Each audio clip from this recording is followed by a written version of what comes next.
नया प्रावधान शुरू करने का प्रयास करती हूं, जिसे आयातक या निर्यातक माल की मंजूरी के बाद स्वेच्छा से महत्वपूर्ण तथ्यों की घोषणा कर सकें और जुर्माने के बिना ब्याज सहित शुल्क का भुगतान कर सकें। इससे स्वैच्छिक अनुपालन को प्रोत्साहन मिलेगा। तथापि ये प्रावधान उन मामलों पर लागू नहीं होगा जिनमें विभाग पहले ही लेखा परीक्षा या अन्वेषण कार्रवाई शुरू कर चुका है। उद्योगों को अपनी आयातों की बेहतर योजना बनाने के उद्देश्य से मैं संगत नियमों में आयातित इनपुट के अंतिम उपयोग की समय सीमा 6 महीने से बढ़ाकर 1 वर्ष करने का प्रस्ताव करती हूँ। इससे लागत और आपूर्ति की अनियमितता को ध्यान में रखते हुए प्रचालन संबंधी लचीलापन मिलेगा। इसके अलावा ऐसे आयातकों को मासिक विवरण के बजाय अब केवल तिमाही विवरण दाखिल करना होगा।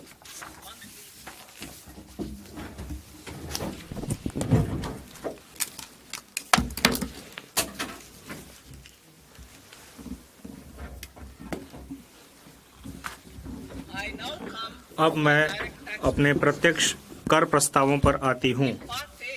भाग क में मैंने विकसित भारत के विजन को साकार करने के लिए कराधान सुधारों को मुख्य सुधारों के रूप में संक्षिप्त रूप में रेखांकित किया है। आपराधिक विधि के संबंध में हमारी सरकार ने हाल ही में भारतीय दंड संहिता के स्थान पर भारतीय न्याय संहिता को अधिनियमित किया है। मुझे इस सम्मानित सदन और देश को यह बताते हुए हर्ष हो रहा है कि नया आयकर विधेयक भी न्याय की इसी भावना को आगे बढ़ाएगा। यह नया विधेयक अध्यायों और शब्दों की दृष्टि से वर्तमान विधि की अपेक्षा आधे से कम एवं पाठ रूप में सुस्पष्ट और प्रत्यक्ष होगा। यह करदाताओं और कर प्रशासन के लिए समझने में आसान होगा, जिससे कर सुनिश्चितता आएगी और मुकदमेबाजी कम होगी। तथापि सुधार मंजिल नहीं है, बल्कि हमारे लोगों और अर्थव्यवस्था के लिए अच्छे परिणाम प्राप्त करने के साधन मात्र हैं। सुशासन प्रदान करने के लिए प्रक्रियाशील होने की आवश्यकता होती है। द थिरुकुरल ने श्लोक 542 में इसे व्यक्त किया है, जो इस प्रकार है: वानों की वाजहुम उलागेल्ला मन्नावन कोनों की वाजहुम कुडी। अर्थात जैसे जीवित प्राणी वर्षा की आशा में जीते हैं, वैसे ही नागरिक सुशासन की आशा में जीते हैं। हमारी सरकार इस बात के लिए प्रतिबद्ध है कि जमीनी हकीकत पर पैनी नजर रखते हुए और स्थितियों का गहन जायजा लेते हुए उचित प्रक्रिया की जाए और इसके साथ ही राष्ट्र निर्माण के हमारे प्रयासों के साथ संतुलन भी बनाए रखा जाए। निम्नलिखित उपाय इस बात का ब्यौरा देंगे कि प्रधानमंत्री मोदी जी के नेतृत्व में हमारी सरकार ने नागरिकों द्वारा व्यक्त आवश्यकताओं को समझने,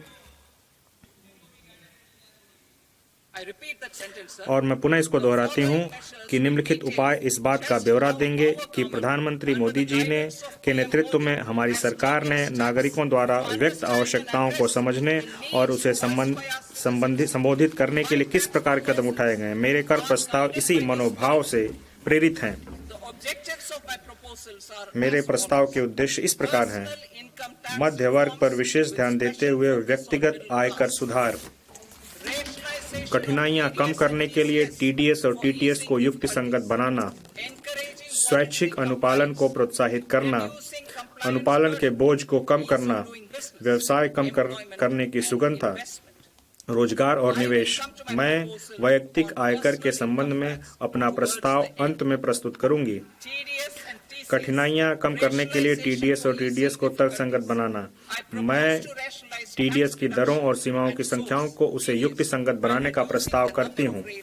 इसके अलावा बेहतर स्पष्टता और एकरूपता के लिए टीडीएस हेतु राशि की सीमा बढ़ाई जा रही है।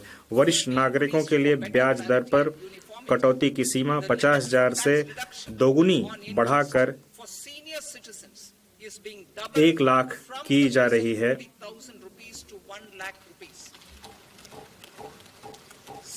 इसी प्रकार किराए पर टीडीएस के लिए वार्षिक सीमा जो कि 2.40 लाख से बढ़ाकर 6 लाख कर दी गई है। इससे टीडीएस देयता वाले लेन देनों की संख्या में भारी कमी आएगी और भुगतान पाने वाले छोटे करदाता लाभान्वित होंगे।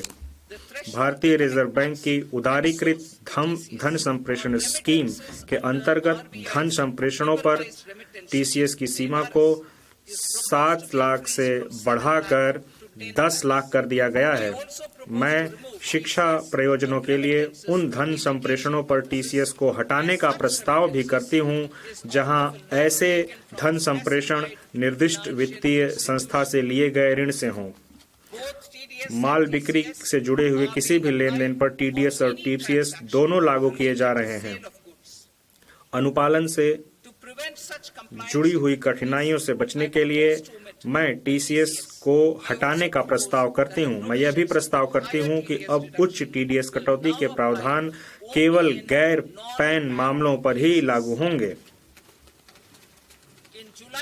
जुलाई 24 में विवरणी दाखिल करने की नियत तारीख तक टीडीएस के भुगतान में विलंब और गैर आपराधिक कर दिया गया था।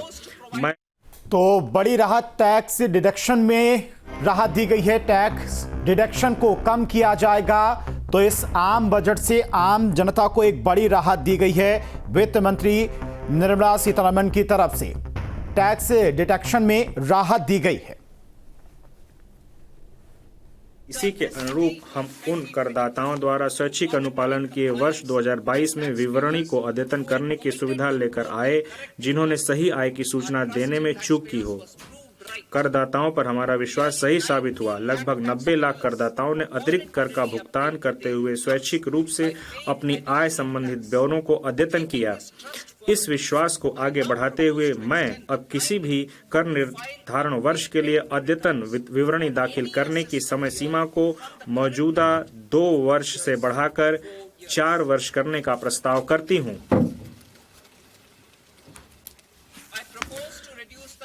मैं छोटे धर्मार्थ न्यास संस्थानों की पंजीकरण की अवधि को बढ़ाकर 5 वर्ष से 10 वर्ष करके ऐसी संस्थाओं के अनुपालन संबंधी बोझ को कम करने का प्रस्ताव करती हूं। यह भी प्रस्ताव किया जाता है कि धर्मार्थ संस्थाओं द्वारा अपूर्ण आवेदनों को दाखिल किए जाने जैसी छोटी चूक के अत्यधिक गंभीर परिणाम न हों।